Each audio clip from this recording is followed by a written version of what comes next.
All right. Well, we are live. Welcome everybody to Destroyer Academy lesson C1 through 3. Wasn't trying to rhyme there, just the way it happened to be. Hope you guys are having a fantastic day today. Um, so as the title and the description is, obviously lesson C, we're talking about torpedo zoning, we're talking about flanking and cap contesting. I picked this map. This is Loop. This is like the teaser thumbnail for the map. But I think Loop is a great example of, I guess, everything we're going to talk about here. I wanted to pick a map that was, people play it often, and since a lot of people are playing those, at least from in my neck of the woods, are playing a lot of sevens legendary tier. Loop is one of them that's in there. So there's other maps too, but you can still take and copy and paste these strategies over to that. So we'll talk about Torp zoning first. Torp zoning. It's an art form that has been one of my favorite strategies to use to area denial slash map control, because you're basically forcing the enemy to go where you want them to go, or you're using the torpedoes as a scouting mechanism to see where the enemy is and where it's not. So first things first, step one is to understand what is a torp lane. In order for you to zone torpedo correctly, you have to know your torp lanes. As the map, or excuse me, as the match progresses, you're going to come across uh, that the torp lanes change. Instinctually, your brain knows that, but nobody probably actually had a conversation with you on that, because it's like something you don't really talk about. It's like, well, just like gunfiring lanes change with the positioning of the ships, same thing with torp lanes, right? um Obviously torp lanes are blocked by islands. First and foremost, islands don't move, so that's always going to be the I guess the anchor point of every torp lane are the islands, and you can only torp around them, obviously, right? So I'll give you an example. The map starts, um and the battle starts, right? And you start to move. The minute you decide to move anywhere, your torp lane changes. Your the torp lanes, um, they basically stretch the entire length of the map, but the ones that you take will depend on your torpedo range and speed. Okay, so if you have your a USS Black, it has 13.5 range and I think it was like 45 knot speed for the torpedoes. Um, they're pretty slow, right? But they have a very long range. So you can take any torp lane, but you got to understand that you might not hit anything, but it's still a shot worth taking because you want to take a calculated guess on where the enemy's going to be. So let's say you spawned in the middle. If you're in a division, typically you're going to spawn middle, unless you have like two divisions on your team. Sometimes you might spawn like one side or the other. Anyway, so let's say you spawn middle and you are blue team, right? You rotate this way. Not sure why my mouse keeps doing that. I don't know if you guys can see that on the map. I apologize. Let me maybe make this brighter. No, at least you guys see that. Okay, let's say you rotate over here to this island, and you're gonna do this little UE and then come back. When you do that, okay, your torp lane now becomes this.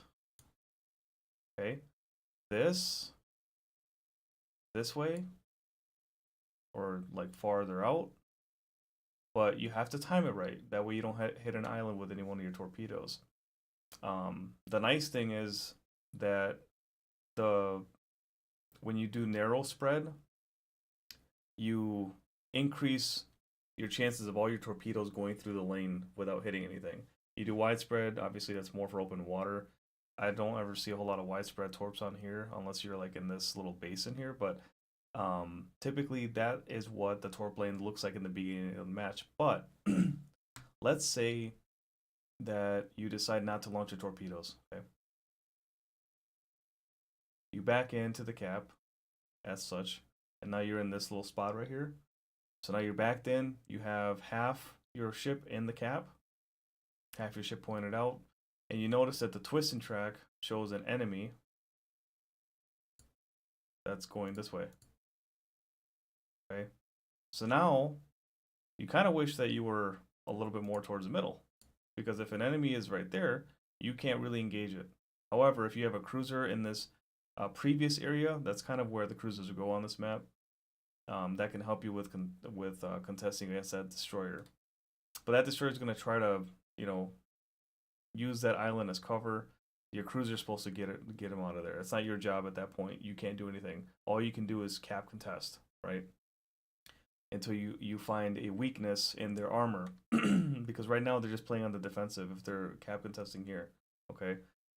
So let's say cruiser sees them. Alright, DD goes away. Typically they go like this. Come this way. And they'll either come around. If they have a division, they'll come around this way. If they don't have a division, sometimes they tend to go over towards A. Either way, okay, let me go back here. Let's say that a destroyer's cap contesting and you don't have a cruiser support, your fucking team lemminged, this way. So you have no support here, right? So now you're stuck in the middle, oops, by yourself. Make this circle again. Okay. You're stuck here by yourself against a destroyer and an unknown enemy behind this big island, because that's typically what happens. At this point in time, all you can do is stay in cap contest and maybe back in towards this island a little bit, try to figure out where this destroyer is going to go, or force him to go where you want him to go. But either way, here are your torp lanes that are interesting, right? If you back in far enough, you could make this a torp lane here. And then also you can torp all the way over to Charlie. Okay, remember your torp lanes change based on your range. So if you don't have that range, but right now we are in USS Black. Okay. We're in a long range torpedo, or long range torpedo boat, I guess I'll call them. It's not a torpedo boat, but it has long range torps. I'll just call it that for lack of a better term. Since we're talking about torp lanes. Okay. Now, obviously your torp lane is not going to be back towards your team. You're not going to hit the enemy that way. So your torp lanes are always going to be facing, But also, understand, if you have a torp lane that goes out, guess what they have too? They can also torp you, right? So keep that in mind. It's a double-edged sword, right? But, where the enemy isn't is also where they can't launch their torps at you. So just understand too, like, okay, if you have a torp lane going that way, they do too. But if they don't have a DD over there, then obviously you're not going to get torp from that side. Unless something does have torps that have the range. Sometimes some of the Japanese torpedoes have, or the cruisers, some of those have really long range torpedoes, so you got to be careful with that. If you're going something like a Brisbane, which is the Commonwealth cruiser at tier, a legendary tier, it has long range torpedoes. You got to know the enemy that you're going against and where they are, right? Or at least the nearest enemy, right? So my whole point with all this is to let you understand that at first torp lanes are over here this way, but as you get closer to the center of the map, your torpedo lanes broaden out. So they go, instead of vertical, they're going to be more horizontal because you're in the middle of the map, right? Now, in this particular map, because there are so many little islands, there's torpedo lanes that, they might be available, but how often do you see a ship in this area here, like right here on this map? And this is what I was talking about in the description in the Excel, where it talks about experience. Typically, you're not going to see a ship right here. You're going to see this flank go out to this side. You're going to see this middle flank kind of come out to here and maybe come out. But by the time, you get to those positions, the enemy team sometimes just rotates all the way around. And it's just not going to be plausible for you to hit your targets. Because especially now, you know, in this situation we are in USS Black, so those torps are slow. But if you have Oster Gauntlet torpedoes, a lot of times you can get away with it because they're really fast torps. But depending on your ship, depending on the range, depending on the speed, and also where the enemy is going. Let's say they're full rushing it. Well, you know, your torp lanes will change a lot, but you just have to pay attention to that. And the proper torp zoning is going to be, you know, you predicting that happening before it does, and that's going to happen with practice. You know, and take some chances in the beginning. You know, if you're first learning how to do this, and this is the first time you've seen a drawing like this and explain it this way, go out there and practice that. You know, take a look at your map, take a look at where the caps are. Now, I will tell you this: the hardest game mode to play as a torpedo boat is capture the base because the enemy can go anywhere. There are no specific points. Um, there's no A, B, C, D. You know, it's all, you know, open water. Basically, the enemy can go wherever. They can all go to the left. They can all go to the right. You know, you might have one lagging behind protecting the base. Anything can happen. So the thing is though that a lot of players play capture the base incorrectly, and they play to those flanks, to those um uh caps, even though the caps aren't there. It's like don't play so structured when there's capture the base. Have a little bit more fluidity so that the enemy can't just predict where you're gonna go. You know, but that's just the nature of the game, and it's always going to be played like that. But some players that transcend that herd type mentality, they're gonna stand out, and you're gonna see them on the scoreboard at the top all the time. So don't play capture the base like domination. It's not how that works. Obviously, you still want to win your flank, but you don't have to have that structure of like being right there where the cap normally is. You can have some, you know, fluidity. You can move around and take them off guard. So I hope that answers a lot of questions. I hope that you know, provides a lot more clarity. We're gonna go all the way back here to step 1 here. So now we're gonna go over gun flanking and ambushing. This map is really tough. It's actually one of the toughest maps for flanking because of these choke points. I'll show you.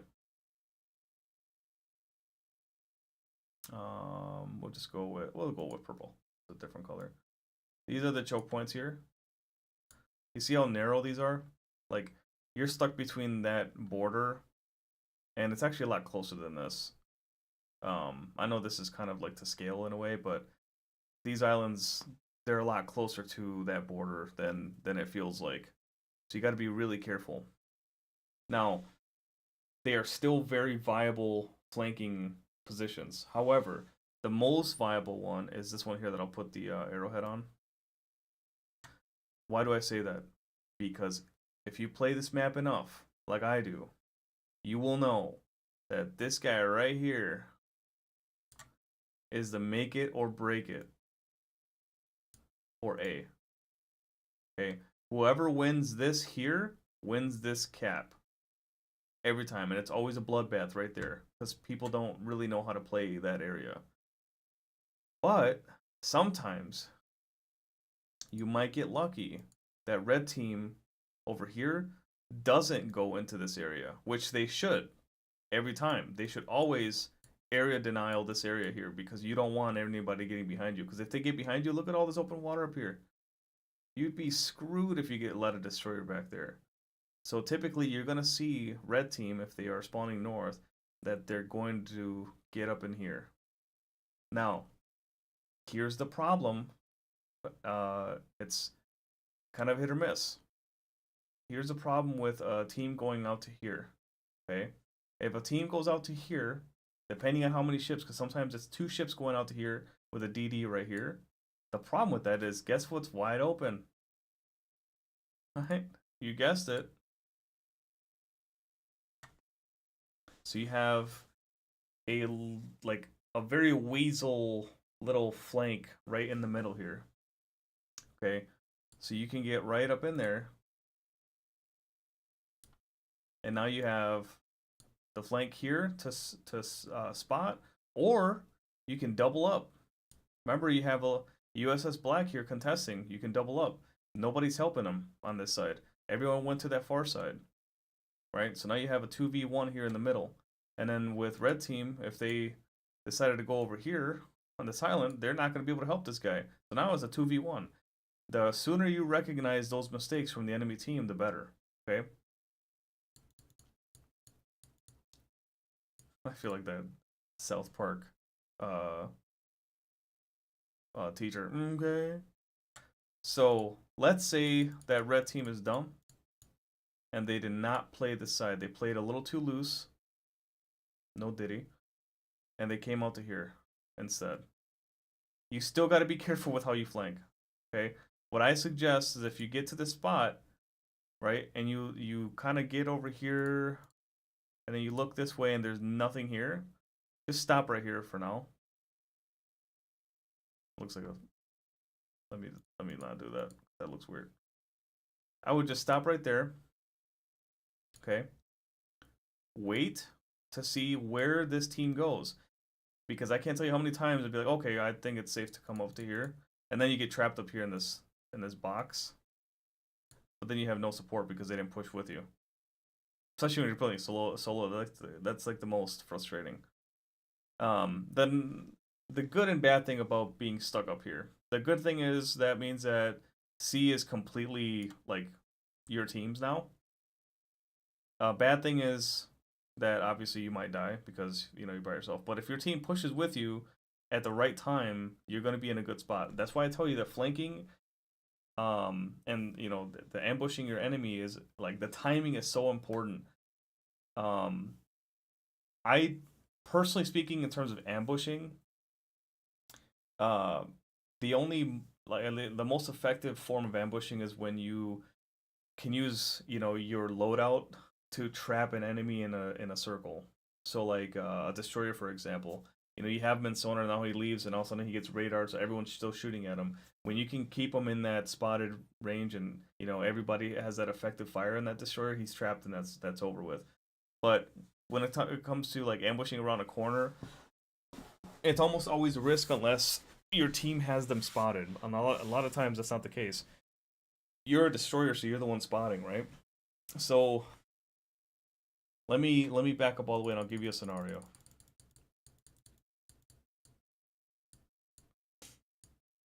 Okay. So you get to this flank and none of these guys are spotted yet. Right?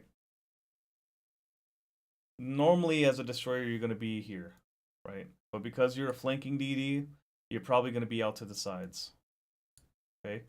A flanking DD, what is it? Well, if you're a destroyer and your job is to cap contest because the people behind you are not destroyers. Excuse me.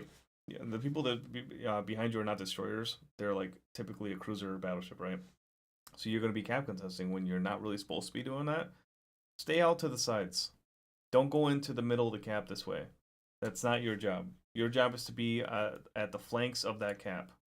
At any given time, you need to be ready to get out of there because you're going to have the worst concealment in that cap to anybody else that wants to get in there, okay?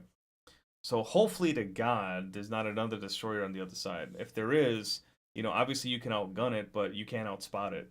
So if you can't outspot it, that means you get spotted, and then you're getting shot at by his team, right? And he's not going to shoot you. He's just going to keep you spotted so you can get out of there, so he can get the cap points, right? So stay to the outside there. Let's say, you see that there's a battleship here, cruiser here, and another cruiser here. So you know that right away you spotted where they are. So now you can kind of sneak around here. Hopefully this battleship just backs up. And you can sneak around here, keep them spotted. And then if this battleship decides to go this way, come back down. Boom, torps. And then you have your escape route right down here. Okay. I've done that quite a bit, especially with short range torpedoes at like 8 kilometers or less.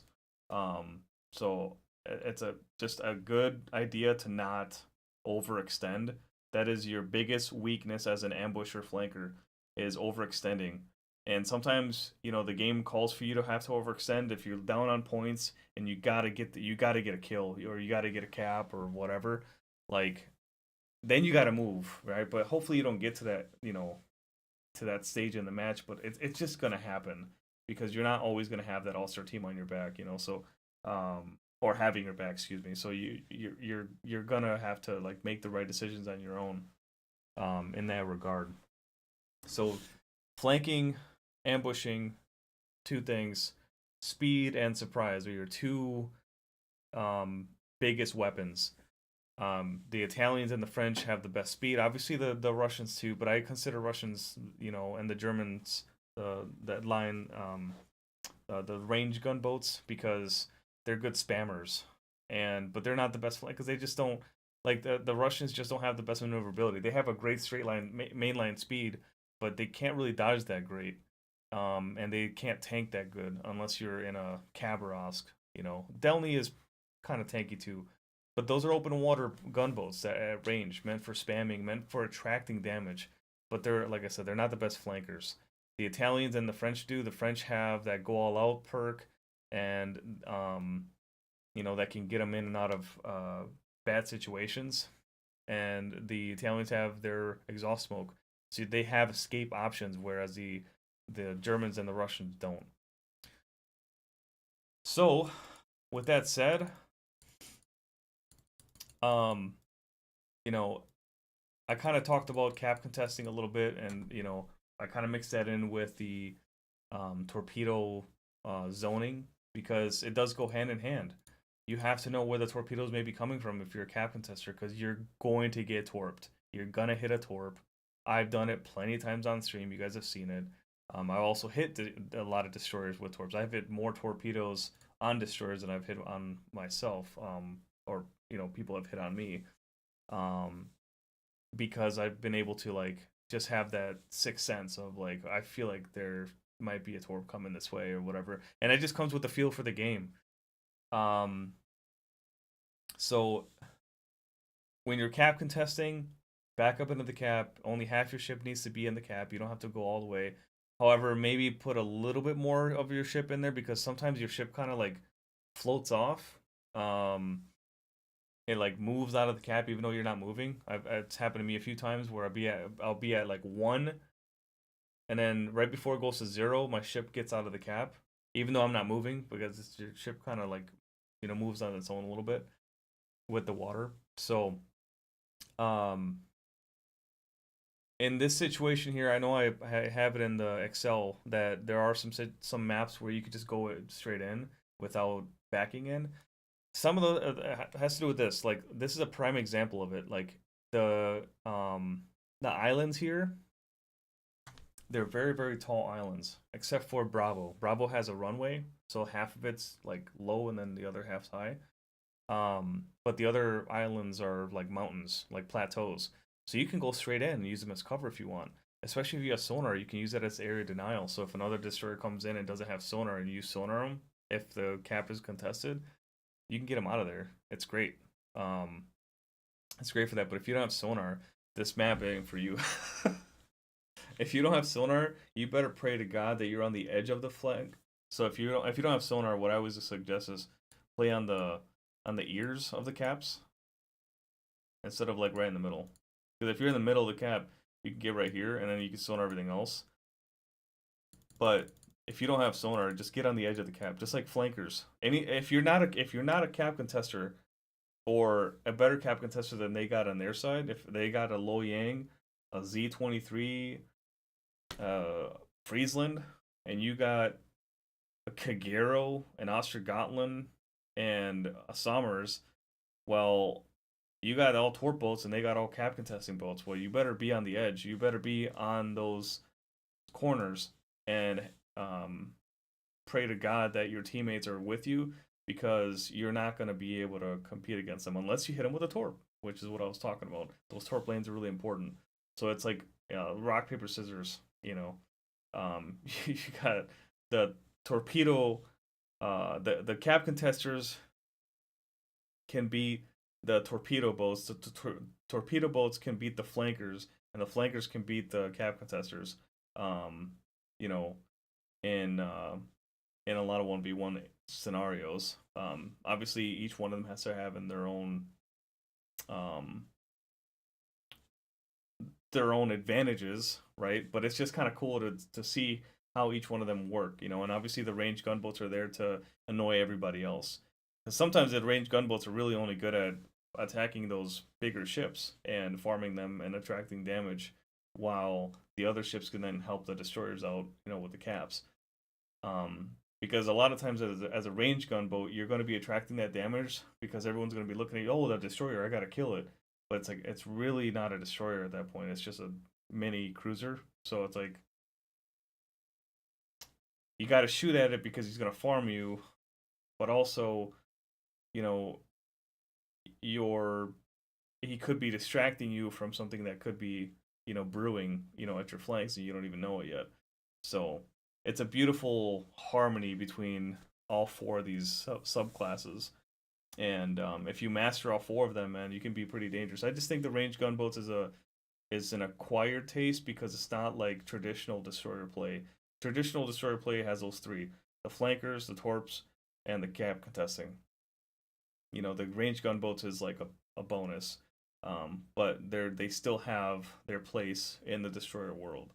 But anyways, I hope you guys enjoyed this lesson plan. Thank you guys so much for your support. I appreciate it. Leave, you know, any questions you have in the comment section. I'll see them every, you know, whenever you guys click on them. Whenever this thing goes live, be sure to, you know, leave those um, comments or questions, concerns right down there, and I will see them. And I'll see you guys in the next.